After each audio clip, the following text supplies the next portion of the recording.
अस्सलाम वालेकुम, मैं हूं अतीक इस्लाम। इस वक्त मैं कैटल फार्म पे मौजूद हूं। असल में मैं रहीम खान जा रहा था, रास्ते में मुझे एक कैटल फार्म नजर आया। उसकी बाहर की बिल्डिंग और पूरा सिनेरियो देखकर मुझे बहुत खुशी हुई। लेकिन जैसे ही मैं अंदर आया और अंदर आकर देखा तो कैटल फार्म की जो हालत थी उससे मुझे बहुत ही ज़्यादा अफसोस हुआ। अफसोस की वजह यह है कि जानवर बेजुबान होते हैं और जानवर की केयर करना ये हर जो आदमी का है फ़र्ज़ है, जिसने खासकर रखे होते हैं। तो ये कैटल फार्म है इरफान कैटल फार्म के नाम से, और इसकी जो केयर करते हैं, जो इसके मालिक हैं, वो हैं फारूक साहब। तो फारूक साहब की सुना है ज़मीन जायदाद तो माशाल्लाह बहुत है, लेकिन उन्होंने जो जानवरों की इस वक्त केयर नहीं की, मुझे उससे इंतहाई अफसोस हुआ। और कैटल फार्म का एरिया तो ये देखिए बहुत बड़ा है। इस वक्त आपको मैं दिखा सकूं कि यहाँ पर दो चीज़ों का बिजनेस हो रहा है। एक तो कैटल फार्म है, दूसरा यहाँ पर ऑयल मिल है, जहाँ पर जानवरों की खल वगैरह जो है वो बनाई जाती है और उसको मुख्तलिफ जगह पर पूरे पाकिस्तान में बेचा जाता है। और अगर मैं अपनी लेफ्ट साइड पे देखूं, मैं आपको कैमरा दूसरी तरफ से दिखाता हूं कि यहाँ पर जो खल की गाड़ी इस वक्त जो है वो लोड हो रही है। गालबन किसी और सिटी में ये खल जा रही है। तो जानवर अगर मैं दिखाना चाहूँ तो ये फ्रीजन गाय यहाँ पर मौजूद है, जिनका अगर अच्छी तरह केयर की जाए तो इसका दूध एक दिन में तकरीबन 30 से 40 किलो आराम से आता है। एक खूबसूरत और ज़बरदस्त किस्म की जो एक नस्ल है, उसकी हिफाजत अगर हम नहीं कर पा रहे तो मेरा ख्याल है कि ये काम को वाइंड अप करना चाहिए, बजाय इसके कि ये काम किया जाए। अच्छा जी, ये है कि इस वक्त मैं आपको थोड़ा सा करीब का मामला अगर दिखाना चाहूँ कि ये जानवरों की हालत क्या है, और उस पर हम थोड़ी सी डिस्कशन कर लेते हैं। तो चलिए, ये जानवरों को मैं आपको चेक करवाता हूँ। ये हमारे पीछे पूरा व्यू जानवरों का नज़र आ रहा है। इसमें मैं आपको करीब करके दिखाता हूँ। ये देखें कि यहाँ पर एरिया तो बहुत बड़ा है, लेकिन यहाँ पर जो इस वक्त गाय है वो फ्रीजन गाय ज़्यादातर खड़ी है, और इस वक्त एक वेड़ा खड़ा है जो कि गुलाबी है। तो यहाँ पर केयर के हवाले से आप ये देखें कि ये जानवर खड़ा है, अब इसको इसकी हड्डियां निकली हुई हैं, और ये मेरा ख्याल है कि इसके पेट के अंदर कीड़े हैं और इसको खुराक वगैरह नहीं लग रही, या खुराक इंतहाई कम है, जिसकी वजह से ये इस वक्त जानवर जो है बहुत ज़्यादा लागर खड़ा है। और इसी तरह अगर हम चले जाते हैं दूसरी इस गाय की तरफ, तो ये गाय भी इस वक्त तकरीबन नीम लागर की हालत में है, और ये उसके पीछे जो जानवर है ये भी इंतहाई कमज़ोर है। और यहाँ पर इस वक्त आपको स्क्रीन पर ये दूसरी तरफ पीछे नज़र आ रहा है, ये जानवर मैं जूम करके दिखा रहा हूँ। तो ये जानवर भी इंतहाई कमज़ोर है।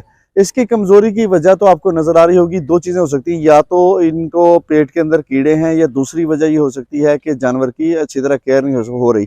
और ज़्यादातर तो जो मुझे यहाँ पर आकर मालूम पड़ा है वो यही है कि जानवरों की इस वक्त केयर नहीं हो रही, और केयर अदम तवज्जो का ये शिकार है। मैं जो भी इसके फार्म के ऑनर हैं, मैं उनसे दरख्वास्त करूंगा कि आपने जानवर रखे हुए हैं और अल्लाह पाक ने आपको इस्तिताअत दी हुई है, और आपके पास जो है वो काफ़ी ज़मीन भी मौजूद है, तो अगर आपके पास चारा भी नहीं है तो आपको कम से कम इनको वंडा डालना चाहिए, और सर्दी के लिए इनके लिए मुनासिब इंतज़ाम करना चाहिए, और पट्ठे और जानवर के लिए चारा खरीद कर इसको डाल देना चाहिए 1-2 महीने, जब तक चारा आपका अरेंज नहीं हो रहा।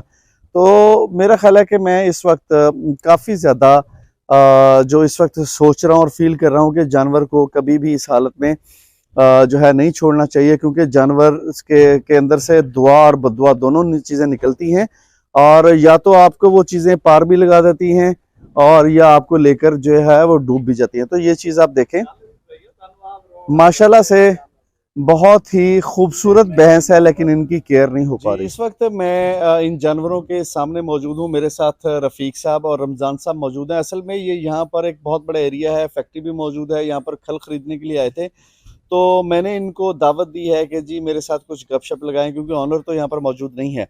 अस्सलाम वालेकुम। वालेकुम सलाम। अच्छा भाईजान, तुसी इत्थे खल शल खरीददे हो? हाँ जी, हाँ जी सर जी। कितना अरसा हो गया खल लेंदे पए हो? साड़ी अपनी मिल लीज से ਲਈ ਹੋਈ ਆ ਖੱਲ ਹਾਂਜੀ। अच्छा, मिल ਤੁਹਾਡੀ है ये? ਹਾਂਜੀ ਹਾਂਜੀ। मिल ਤੁਹਾਡੀ है, लेकिन ਇਹ ਜਿਹੜਾ ਤੁਹਾਡੇ ਮਿਲ ਦੇ ਵਿੱਚ ਹੀ ਇਸ ਏਰੀਆ ਦੇ ਵਿੱਚ ਬੰਦਾ ਇਹ ਮਿਲ ਵਾਲੇ ਦੇ ਆਪਣੇ ਜਾਨਵਰ ਨੇ। ਮਿਲ ਵਾਲੇ ਦੇ ਆਪਣੇ ਜਾਨਵਰ ਨੇ? ਹਾਂਜੀ ਹਾਂਜੀ। ਅੱਛਾ, ਜਿਹਦੀ ਇਹ ਜਗ੍ਹਾ ਹੈਗੀ ਹੈ? ਹਾਂਜੀ ਹਾਂਜੀ। ਜਿਹਦੀ ਜਗ੍ਹਾ ਉਹਦੇ ਜਾਨਵਰ ਨੇ? ਹਾਂਜੀ ਹਾਂਜੀ। ਅੱਛਾ, ਉਹਦੀ ਜ਼ਮੀਨ ਵੀ ਹੋਣੀ ਹੈ, ਹਾਂਜੀ ਹਾਂਜੀ। लेकिन वो केयर नहीं करता। ਕੇਅਰ ਨਹੀਂ ਹੋ ਰਹੀ ਪੱਠਿਆਂ ਦੀ, ਟਾਈਮ ਤੇ ਪੱਠੇ ਪਾਏ ਜਾਣ ਤੇ ਜਾਨਵਰ ਠੀਕ ਹੋ ਜਾਣੇ ਨੇ। लेकिन ਤੁਹਾਨੂੰ ਇਹਨਾਂ ਦਾ ਪਤਾ ਹੋਣਾ ਨਾ ਕਿ ਕੋਈ ਮਤਲਬ ਜਿਹੜਾ ਇੱਥੇ ਮੁਲਾਜ਼ਮ ਰੱਖਿਆ ਵਾ ਉਹ ਕੋਈ ਖਾਸ केयर नहीं करता? ਨਹੀਂ ਨਹੀਂ, ਇਹ ਤੂੜੀ ਦੇਖੋ ਸਾਹਮਣੇ ਪਈ ਆ, ਕੀ ਇਹਨਾਂ ਦੀ ਹਾਲਤ ਆ ਵਿਚਾਰਿਆਂ ਦੀ। ਕੀ ਮਸ਼ਵਰਾ ਦੋਗੇ ਮਾਲਕ ਨੂੰ? ਮਾਲਕ ਨੂੰ ਕਿ ਇਹਨੂੰ ਟਾਈਮ ਤੇ ਪੱਠੇ ਪਾਏ ਜਾਣ, ਖਲ ਪਾਈ ਜਾਵੇ, ਟਾਈਮ ਤੇ ਪੱਠੇ, ਖਾਣਾ ਪੀਣਾ ਇਹਨਾਂ ਦਾ। ਅੱਛਾ, ਜਾਨਵਰ ਦੀ ਦੁਆ ਬਦਦੁਆ ਦਾ ਵੀ ਮਾਮਲਾ ਹੁੰਦਾ ਹੈ? ਹਾਂਜੀ ਹਾਂਜੀ, ਜਾਨਵਰ ਦੀ ਬਾਦ ਦੁਆ ਅਰਸ਼ ਤੇ ਜਾਂਦੀ ਆ, ਅੱਲਾ ਮਾਫ ਕਰੇ ਜੀ। ਅੱਛਾ, ਹਾਂ, ਤੇ ਜਾਂ ਜਾਨਵਰ ਖੁਸ਼ਹਾਲ ਤਾਂ ਮਾਲਿਕ ਖੁਸ਼ਹਾਲ। ਬਿਲਕੁਲ ਏਦਾਂ ਹੀ ਆ। ਜਾਂ ਉਹ ਜਾਨਵਰ ਰੱਖੇ, ਅਗਰ ਰੱਖਦਾ ਤੇ ਕੇਅਰ ਕਰੇ, ਫਿਰ ਕੇਅਰ ਕਰੇ। अगर रखे ने तो ओदी केयर होवे ना।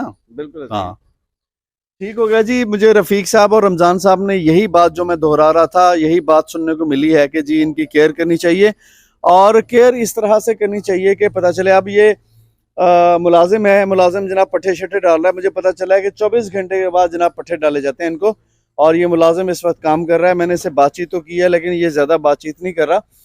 और ये आप देखें कि जानवर इस वक्त खुराक खाना पीना कर रहे हैं, लेकिन इस वीडियो के ज़रिए मैसेज यही है कि जो भी बंदा काम करे वो इंतहाई केयर से करे, इंतहाई मोहब्बत से करे। नहीं, अगर करे तो मोहब्बत से करे, नहीं तो ना करे।